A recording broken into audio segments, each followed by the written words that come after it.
Assalamualaikum warahmatullahi wabarakatuh. Saya Nik Syazrini Akila binti Mazuki akan membentangkan projek akhir tahun saya yang bertajuk Analisis Faktor Penglibatan Penduduk Berkaitan Wakaf Tunai di Daerah Muallim. Terdapat 9 isi kandungan dalam pembentangan saya pada hari ini. Yang pertama, latar belakang kajian. Yang kedua, masalah kajian. Yang ketiga, objektif kajian. Yang keempat, kepentingan kajian. Yang kelima, kajian literatur. Dan keenam, metodologi kajian. Yang ketujuh, hasil kajian. Dan ke-8, kesimpulan. Dan ke-9 adalah cadangan.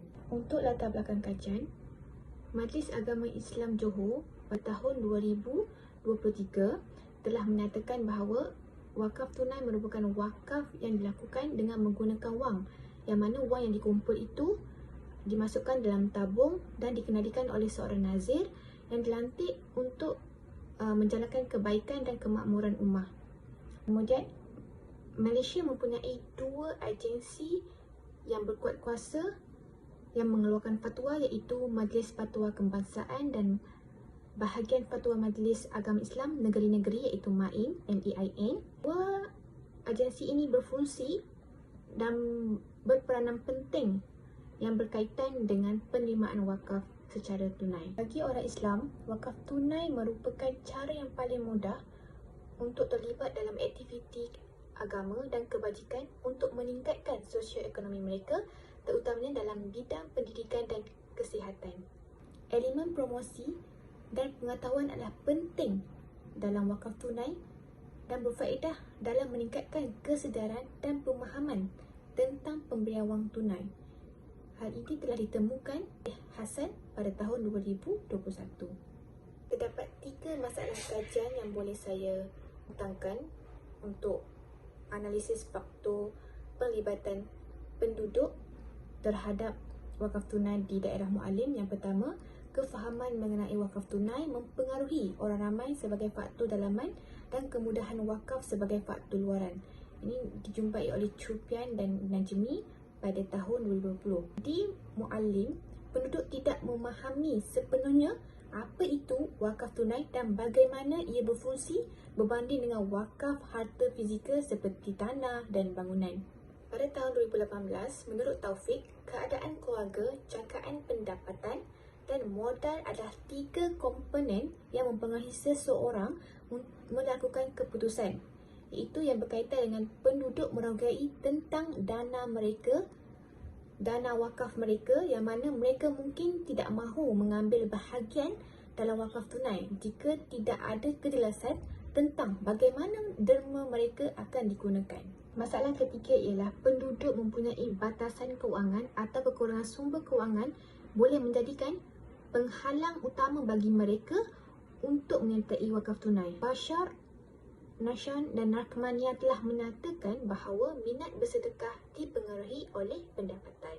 Terdapat 3 objektif kajian untuk penyelidikan ini, iaitu yang pertama, mengenal pasti tahap kefahaman penduduk berkaitan wakaf tunai di daerah Muallim. Yang kedua, menganalisis faktor penglibatan penduduk berkaitan wakaf tunai di daerah Muallim. Dan yang ketiga ialah membincangkan kesan penglibatan penduduk berkaitan wakaf tunai di daerah Muallim. Bagi kepentingan kajian, terdapat 5 kepentingan kajian. Bagi individu, wakaf tunai boleh membantu mereka untuk merancang masa depan seperti menyokong pendidikan, penjagaan kesihatan dan ekonomi keluarga. Manakala yang kedua, masyarakat dapat meningkatkan solidariti sosial, menyokong usaha untuk membangunkan sosioekonomi serta meningkatkan sumber daya kolektif masyarakat. Kerajaan dapat menyumbangkan kepada undang-undang dan rangka kerja yang lebih baik untuk melindungi dan menguruskan wakaf dengan cekap. Untuk pihak swasta, pihak swasta dapat membantu inisiatif wakaf sebagai sebahagian daripada tanggungjawab sosial korporat mereka. Yang terakhir ialah pendidikan dapat menanamkan nilai sosial, keuangan dan kebajikan dalam pendidikan formal. Kajian literatur. Untuk wakaf tunai, idea wakaf tunai merupakan cara mudah untuk orang ramai berwakaf. Ini telah dinyatakan oleh Wahid dan Ismail pada tahun 2021 dan ia berbeza. Wakaf tunai berbeza dengan wakaf fizikal iaitu wakaf yang kekal atau tidak boleh dipindah milik. Semua orang akan tahu bahawa dana tunai lebih mudah diurus dan lebih menjimatkan masa. Teori tingkah laku terancang, iaitu TPB, dilakukan secara sukarela, boleh digunakan dengan sewajarnya untuk menjelaskan niat tingkah laku semasa membuat sumbangan wang. Ini pada tahun 1991 oleh Adzan. Untuk pengkaji, teori ini sesuai untuk menangani isu kajian ini kerana pematuhan untuk memilih wakaf tunai adalah tingkah laku sukarela dalam konteks pemberian tunai. Faktor-faktor yang mempengaruhi sikap, nilai dan keputusan masyarakat Indonesia terhadap wakaf tunai dalam kajian KASTI pada tahun 2016. Hasil kajian menunjukkan bahawa kesedaran sosial dan pemahaman individu tentang wakaf tunai adalah penting dalam menentukan sikap dan nilai individu terhadap wakaf tunai. Pada tahun 2021 telah dijelaskan oleh Zuljasri Abdul Razak berkaitan kesan normal subjektif dan sikap terhadap keinginan untuk menggunakan wakaf tunai sebagai bantuan keuangan untuk menangani krisis COVID-19.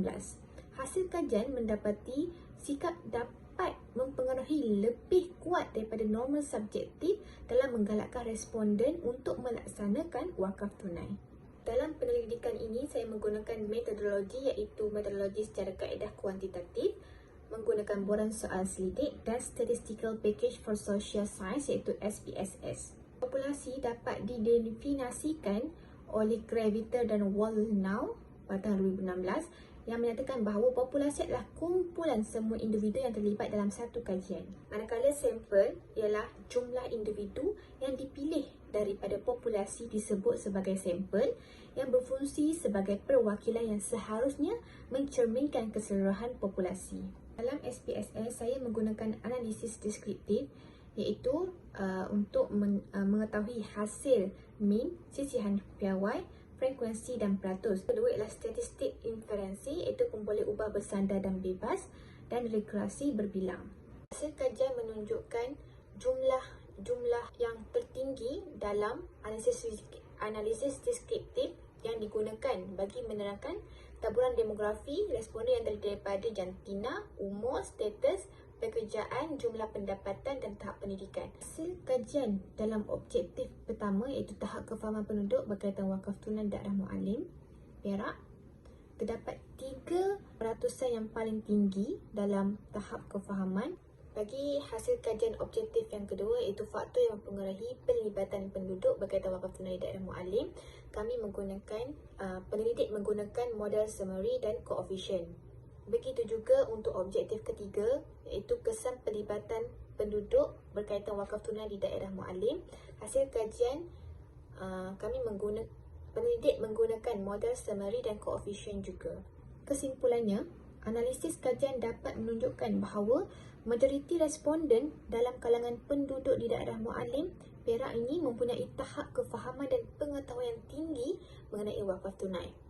Bagi objektif kedua, faktor penglibatan penduduk berkaitan wakaf tunai yang jelas berdasarkan pemboleh ubah bebas iaitu masyarakat, agama, ekonomi dan teknologi. Keputusan analisis regresi tadi menjelaskan bagaimana pemboleh ubah memberikan kesan kepada penglibatan penduduk. Dengan itu, pemboleh ubah bebas iaitu masyarakat, agama, ekonomi memberi kesan yang signifikan dan positif kepada penduduk berkaitan wakaf tunai di daerah Muallim dan sebaliknya bagi pemboleh ubah teknologi. Dalam penyelidikan ini, terdapat beberapa cadangan penambahbaikan untuk penyelidikan analisis ini. Iaitu yang pertama, bagi individu dapat melakukan kaedah kualitatif. Cadangan bagi masyarakat ialah mengadakan kempen kesedaran. Untuk kerajaan ialah menambah baik infrastruktur sosial dan pendidikan.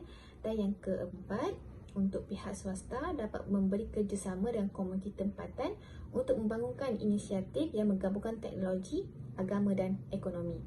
Dan yang terakhir, cadangan kepada institusi pendidikan itu memperkukuhkan kurikulum dengan memasukkan aspek wakaf tunai sebagai topik pembelajaran. Sekian itu sahaja daripada saya. Terima kasih.